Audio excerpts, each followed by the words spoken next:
ሶፊ እና ነዋር ወዴት እየሄዳችሁ ነው? አንዴ እህትና ወንድም ነን ትላላችሁ፣ አንዴ ጓደኛሞች ነን ትላላችሁ፣ አንዴ በፍቅር ተውጠናል ትላላችሁ። የእናንተ ነገር ምንም ሊገባኝ አልቻለም። ግራ እያጋባን ነው ማለት ነው። እና ሶፊ ግን አንቺ በጣም ወዴት እየሄድሽም እንደሆን አላቅም።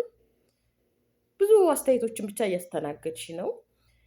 አሰላሙ አሌይኩም ወራህመቱላሂ ወበረካቱ። ሰላም ጤና ይስጥልኝ። ውድና የተከበራችሁ የኔ ቤተሰቦች ሁላችሁንም ሰላም ሰላም ብያለሁ። በያላችሁበት የአላህ ሰላምታ እዝነት አይላችሁ። ውድ የኔ ቤተሰቦች ለቻናሌ አዲስ የሆናችሁ ላይክ፣ ሰብስክራይብ፣ ሼር እያደረጋችሁ የቻናሉ ቤተሰብ ትሆኑ ዘንድ በትህትና እጠይቃለሁ ማለት ነው። ነባር ቤተሰቦቼ ቪዲዮ ላይክ፣ ሼር እያደረጋችሁ አበረታቱኝ። ዛሬ ግርምትን ያጫረ በነ ሶፊ ጉዳይ መጥቻለሁ በድጋሚ።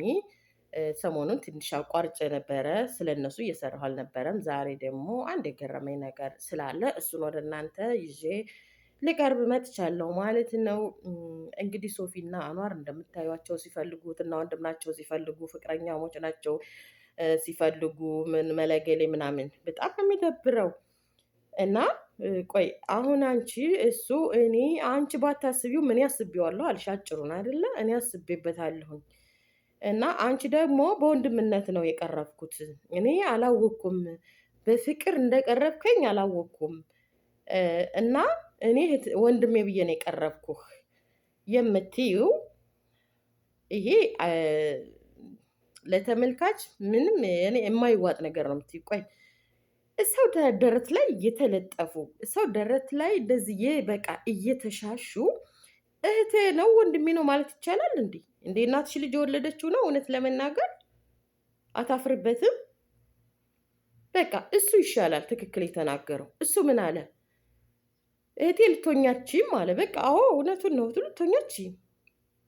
ስለዚህ አንቺ የሄድሽበት መንገድ ሌላ ነው፣ እኔ የምሄድበት መንገድ ሌላ ነው። አንቺ ወንድሜ ነው ትያለሽ።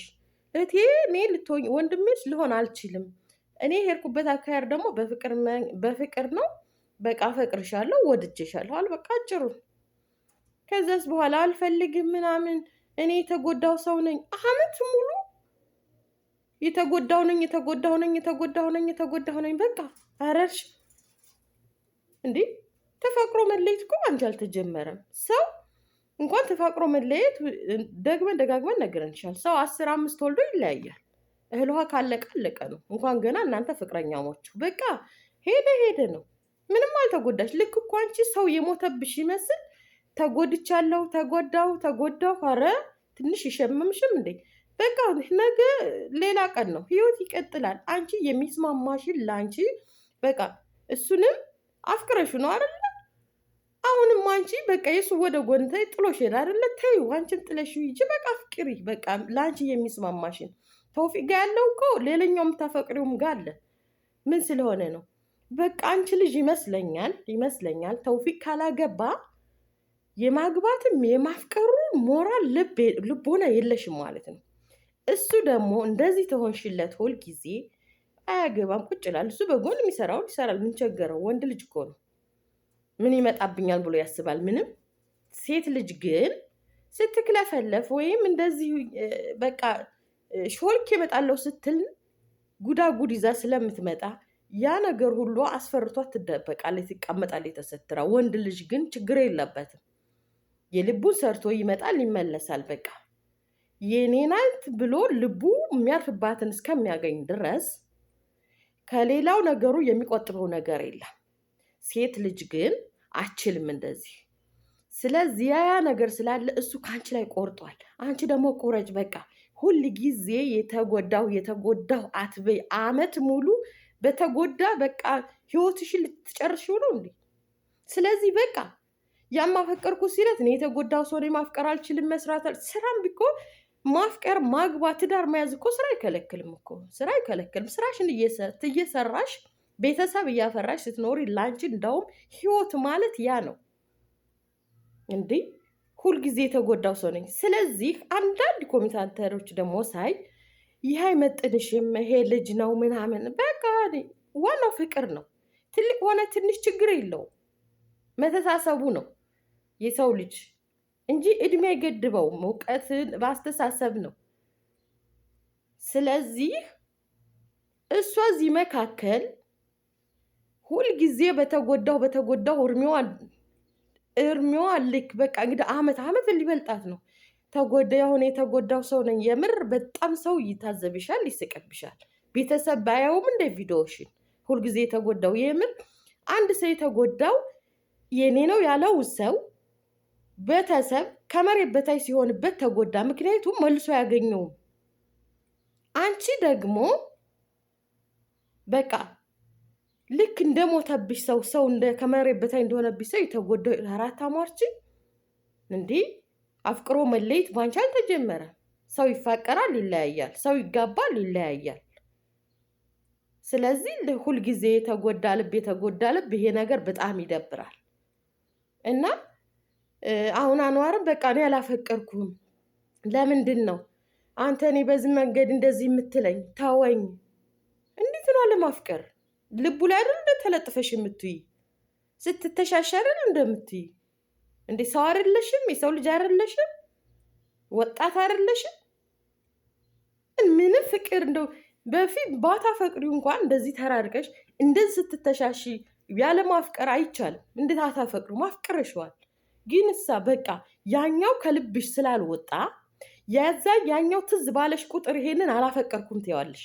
ያንን በረሳሽው ቁጥር ለደቂቃም ደግሞ ይሄንን አዎ እንጋባለን አፍቅሬዋለሁ ትያለሽ። ስለዚህ ከአንቺ ነው ስህተቱ። ልጁ እውነቱን እየተናገረ ነው። አንዋር እውነቱን እየተናገረ ነው።